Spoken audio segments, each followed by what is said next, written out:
بسم الله الرحمن الرحيم. Ikhwani fi din, a'azzani Allah wa iyyakum jami'an. Seorang penuntut ilmu hendaknya dia bisa memanfaatkan kesempatan dimanapun dia berada untuk mencari ilmu. Merupakan suatu kisah yang unik, yang layak kita contoh, yang disebutkan oleh para ulama, yaitu kisahnya seorang imam alul hadis, Hisham ibnu Ammar rahimahullah ta'ala. Beliau termasuk rijalus sahih, perawi dari kitab-kitab sahih, perawi dari Sahih Bukhari. Disebutkan oleh para ulama alul hadis, pada diantaranya Imam Az-Zahabi dalam kitab Siyar A'lamin Nubala. Al-Imam Az-Zahabi rahimahullah ta'ala menyebutkan bahwasannya dulu Hisham bin Ammar ini adalah seorang penuntut ilmu yang sangat cinta terhadap ilmu syar'i dan ilmu hadis. Sejak beliau masih dalam keadaan anak-anak, masih muda.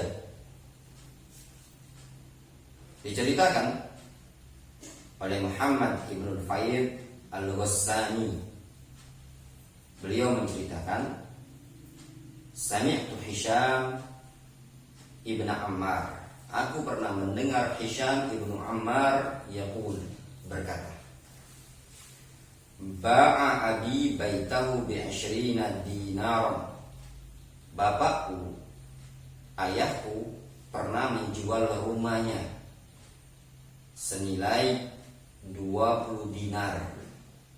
Satu rumah dijual dengan harga 20 dinar. Satu dinar itu 4,25 gram emas. Berarti 4,25 dikali 20. Itu nilai rumah tersebut. Dimodali untuk bapaknya, atau dimodali dari bapaknya untuk Hisham bin Ammar belajar agama Allah Subhanahu wa ta'ala. Kata Hisham bin Ammar, wajah hazani lil haji wa talabil ilmi, dan bapakku dengan duit 20 dinar tadi membekaliku untuk berhaji dan menuntut ilmu asy-syar'i. Kemudian Hisham menyatakan, fatawajjahtu min Dimashqa tarikan ahli wa watani raghbatan fil haji ila baitillah. Aku pun berjalan meninggalkan Damaskus, meninggalkan keluargaku dan kampung halamanku dalam rangka melaksanakan haji ke Baitullah al-Haram, wa liqa al-a'immah, dan juga ingin bertemu al-a'immah, amsal al-Imam Malik, seperti al-Imam Malik. Merupakan kebiasaan mereka dari kalangan salaf di zaman dahulu. Mereka kalau ketika berhaji, mereka mendatangi juga kota Madinah, sehingga bisa bertemu ulama-ulama yang ada di kota Madinah, juga bisa ketemu dengan ulama-ulama yang ada di Masjidil Haram ketika itu. Kata Imam Hisham bin Ammar rahimahullah ta'ala, falamma sirtu ilal Madinah ataitu majlisal Imam Malik rahimahullah ta'ala. Tatkala aku sampai ke kota Madinah, aku pun mendatangi majlisnya Imam Malik rahimahullah ta'ala. Wa ma'i masail, dan bersamaku ada beberapa permasalahan yang ingin beliau tanyakan kepada Imam Malik rahimahullah ta'ala. Beliau menyatakan, wa uridu ma'adzalik ayuhadditsani. Bersamaan ingin bertanya tersebut, Hisham ibnu Ammar juga punya keinginan agar Imam Malik menyampaikan hadis kepada beliau. Jadi ada keinginan dari hatinya Hisham bin Ammar agar Imam Malik menyampaikan hadis. Katanya Hisham bin Ammar, fa'ataituhu wa wajalisun fi hay'atil muluk.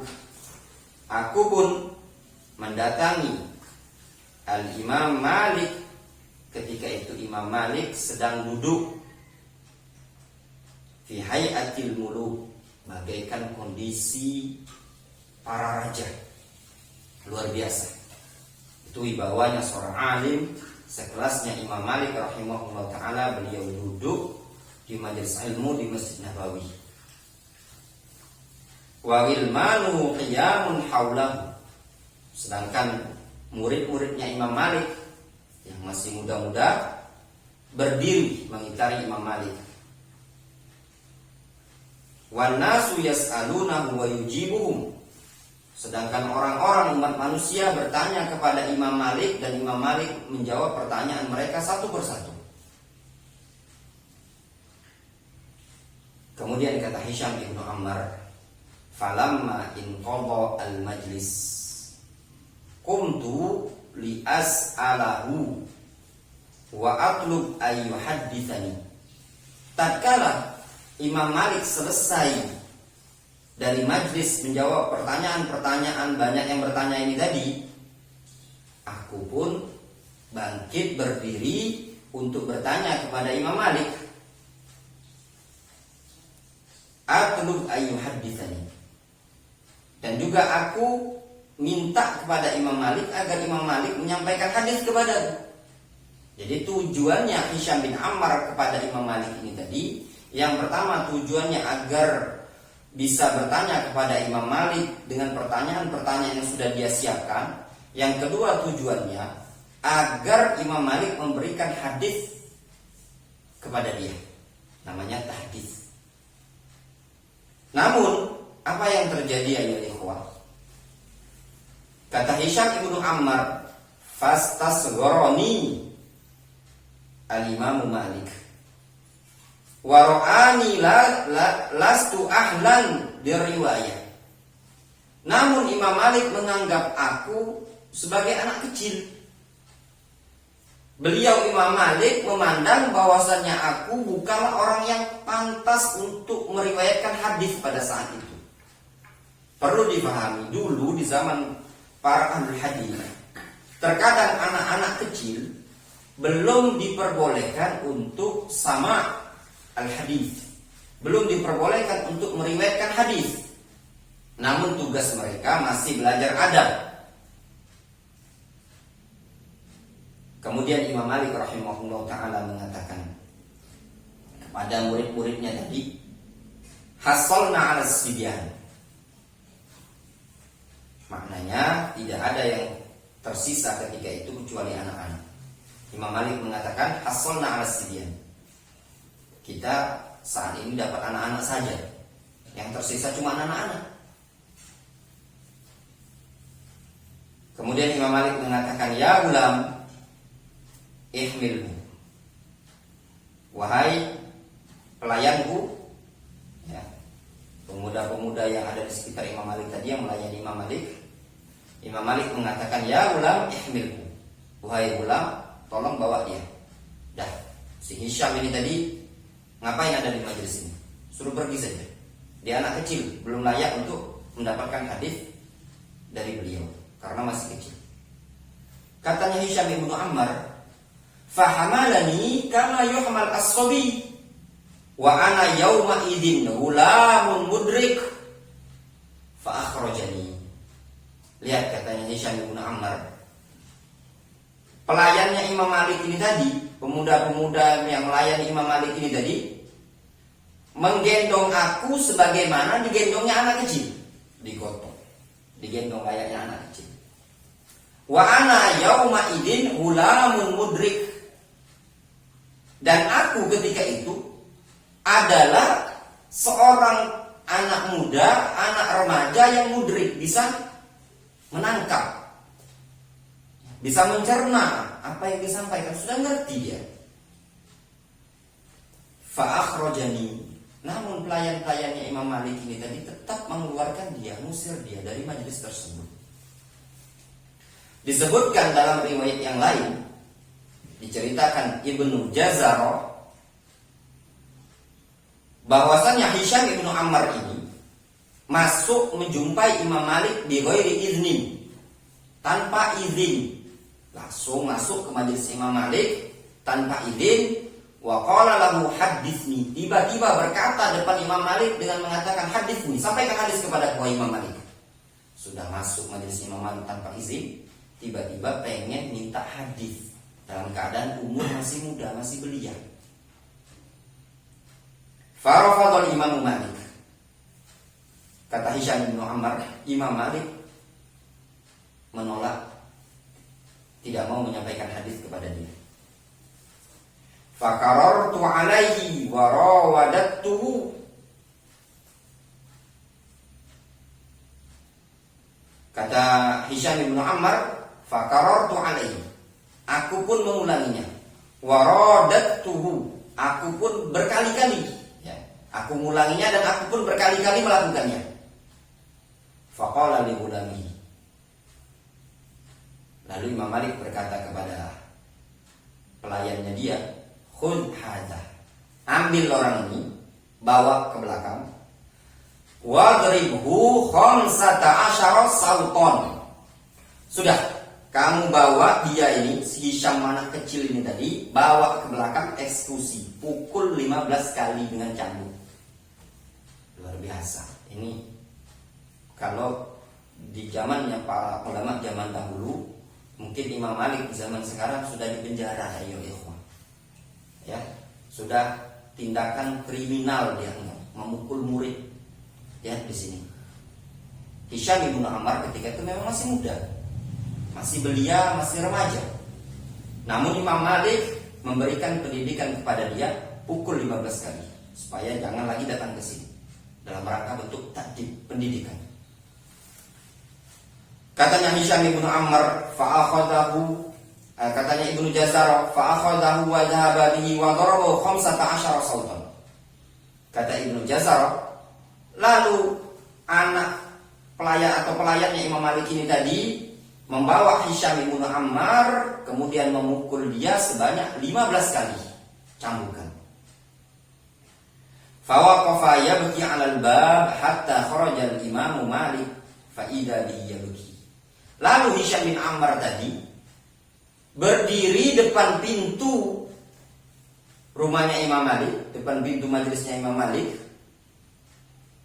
sampai nunggu Imam Malik keluar.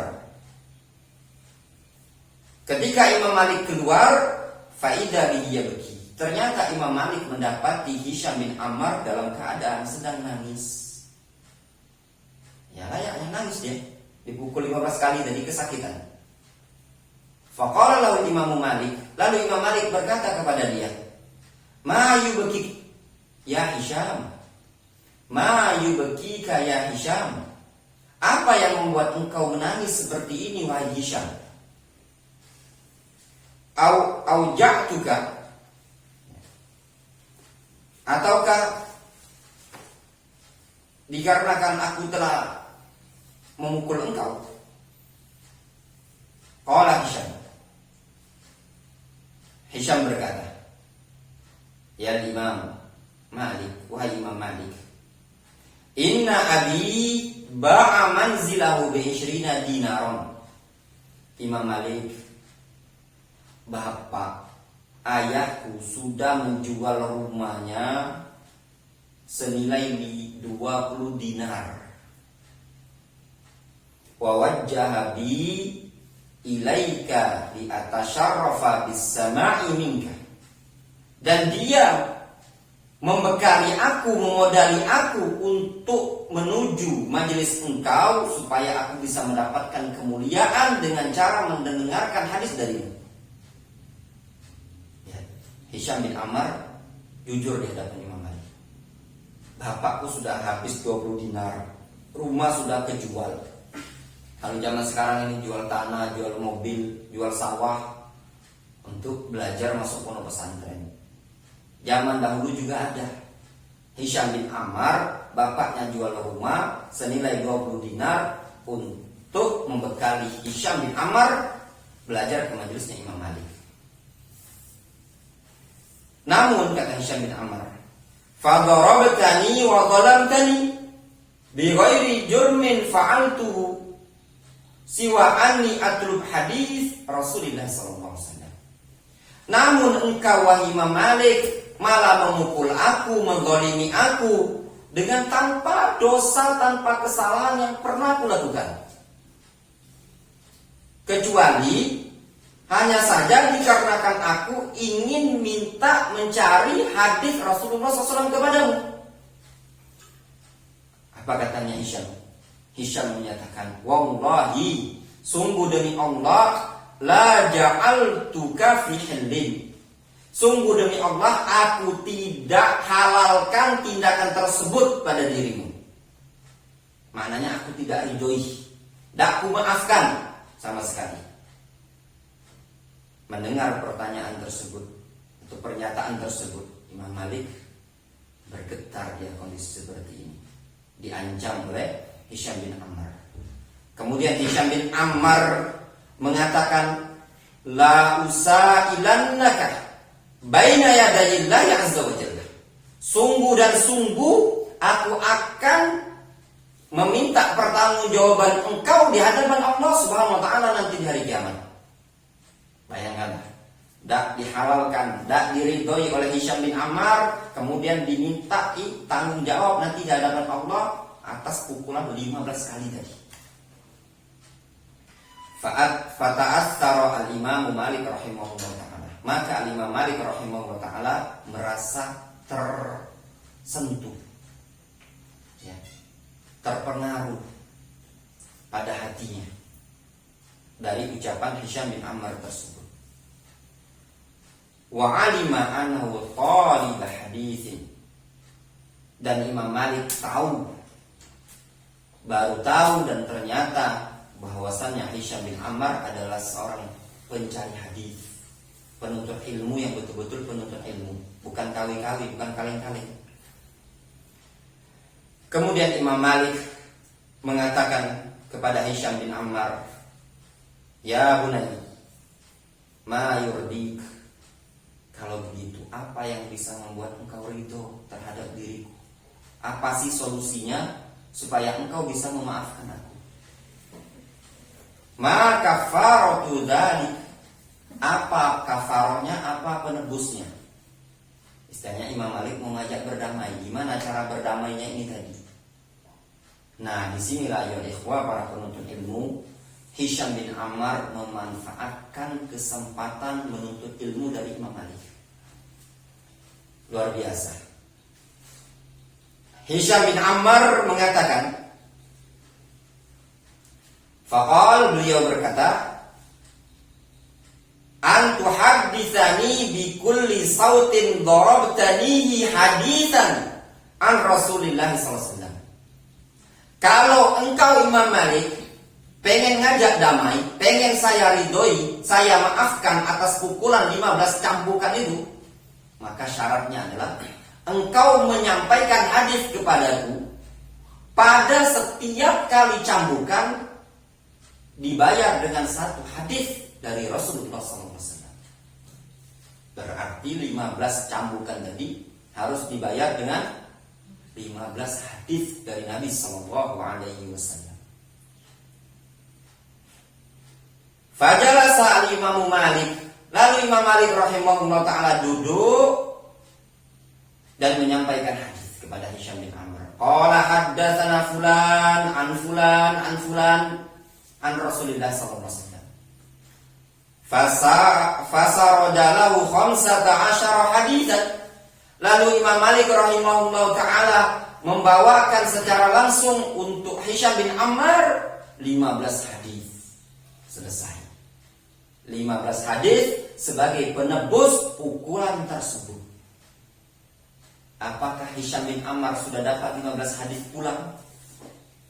Ternyata beliau tidak pulang, tidak langsung pergi.